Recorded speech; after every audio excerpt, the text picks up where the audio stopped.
From Geloff and Soderstrom, you got to believe, yep, what you're seeing, you got to be believing in. What better time than right now to get a look at what that future could possibly hold, and you bring a couple guys who you know, who you hope can play that central role in that build towards the future. A couple of those guys just showed up today. Well, that man right there, Ken Waldachuk, has been tabbed for his 22nd outing, his 12th start of the season. And he will be going up against that seemingly lackluster offense. But for Ken Waldachuk, really it's him once again finding himself in a little bit of a different role and seeing if he can't continue to pitch himself to the forefront of the mind of the managers, the front office, really everybody paying attention to this young left-hander as he continues to make strides. Correa in the box. Here we go. First pitch lifted to right. Retreating is Brown, and that's over his head and over the green wall. The ball still in play, and Correa on the first pitch of the second part of the schedule cracks an opposite field double. Solano, one of the few bright spots offensively for the Twins, hitting .281. And up the middle, second pitch is cracked to center. Correa to third, and he'll be held. 2 pitches into the game, and the Twins have 2 line drive hits. Yeah, Correa froze on the line drive here, making sure it wasn't caught, so that's why he wasn't able to score. But good approach. First 2 hitters going up there, being aggressive, understanding what they're going to see. Let's see if Byron Buxton can hit one hard. He's had success in this ballpark before. They're on the corners for the Twins. To the left center and hit well. Bleday after it. He'll get there. Correa tagging, and 3 well-hit balls to get this game started, and an early 1-0 Twins lead. Well, runners now at second for Farmer. See if Kyle can cash him in. And the pitch swung on, hit well in the air. Center field, Bleday going back, still going back. He's on the track, deepest part of the park, crashes into the wall, and the ball bounces back towards the wide open spaces of center field. Farmer's headed for third. Solano's headed home. It's an RBI triple for Kyle Farmer, and the Minnesota Twins lead 2-0. That man right there, Maeda, Kenta Maeda on the mound for the Minnesota Twins, just his 8th start of the season. Making his major league debut, the designated hitter, number 37, Tyler Soderstrom. Pride of Turlock. His dad, Steve, pitched briefly in the big leagues in '96 with the Giants, the A's #1 prospect, and just 21 years of age. Down the line and right, but into foul territory, and Kepler's there to make the catch, and the inning is over. On to the second, and it's 2-0 Minnesota. Number 20, Zach Geloff. A lot of zest in that introduction. He's number 3 prospect according to MLB.com. And went after the first pitch, and out there is Taylor to make the play. So both Soderstrom and Geloff in their first at-bats showing a willingness to swing the bat. 10 home runs in the first half. Batting average, I know he's not happy with at .205, but there was some production there that was starting to kind of gain some traction at the end of the first half.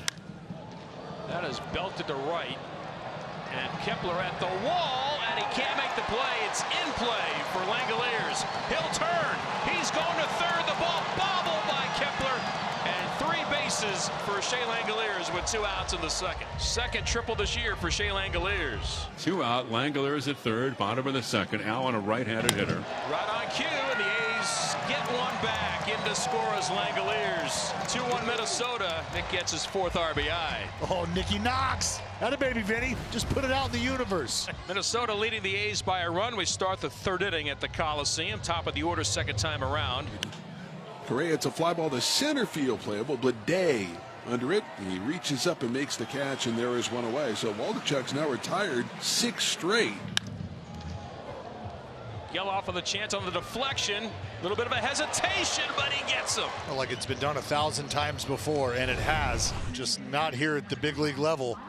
Little deflection there off the left-hander. See Geloff have to reroute, blow a bubble, fire a strike over to Noda. How about it? Are you comfy?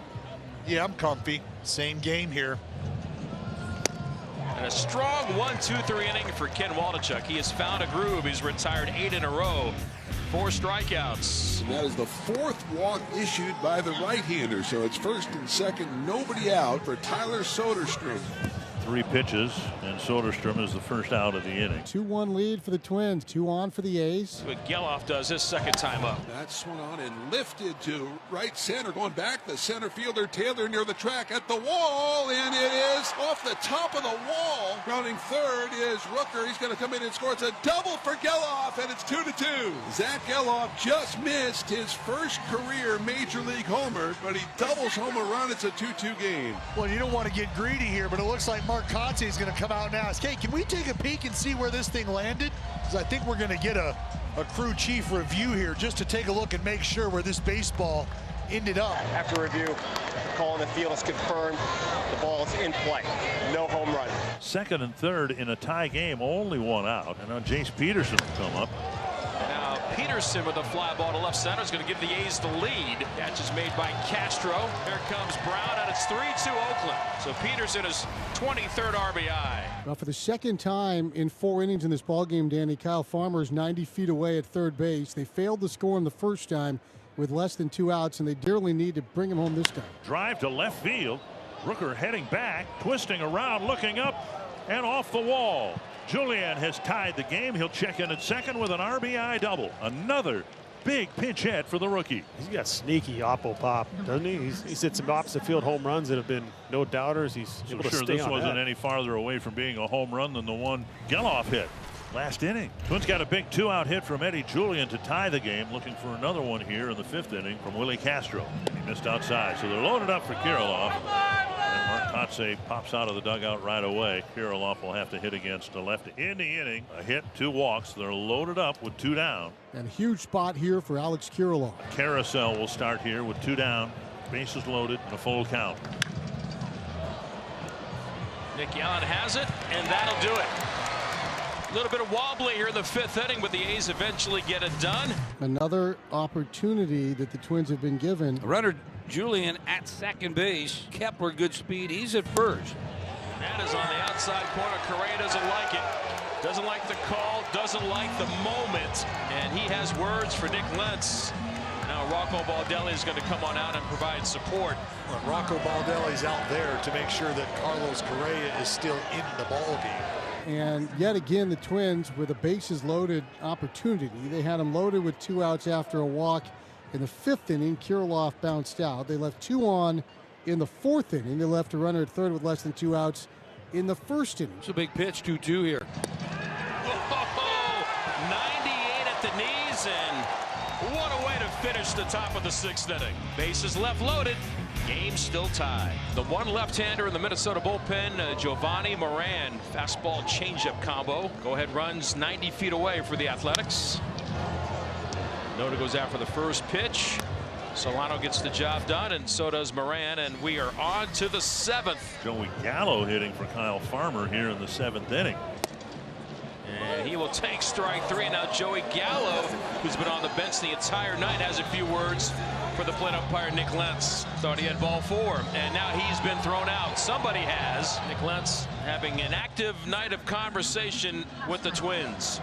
Well, and Vinny, I don't know that it was Joey Gallo. I think it very well may have been the hitting coach. Runners on at first and second. Yet again, the Twins with a chance to take the lead against the Athletics, facing Carlos Correa. Once again, the pitch to Correa. Swung on ground ball to second, might be 2. Geloff has it. Flipped to second. Nick Allen back to first. And the A's turn a 4-6-3 double play.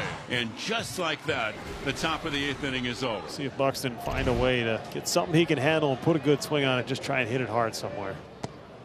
You have strikeout prone Joey Gallo. That's a foul tip. Catcher's interference. Catcher's interference, I beg your pardon. So Buxton now, and now here comes Mark Kotsay, and he's upset with Nick Lentz. Buxton reaching on catcher's interference. Now the umpires are going to look at this. It is a challengeable call. Okay, so you do see the catcher's mitt, the webbing of the mitt move a little bit, and dirt flew up in the air. After review, the call in the field is overturned. It is not catcher's interference. The call is a strike. 3rd strikeout for Buxton. And Solano still in second. 1 down. That'll bring up Gallo. Make it 3 for 14 with runners in scoring position. Joey Gallo anchors in, twists his shoulders. A drive right field, deep down the line.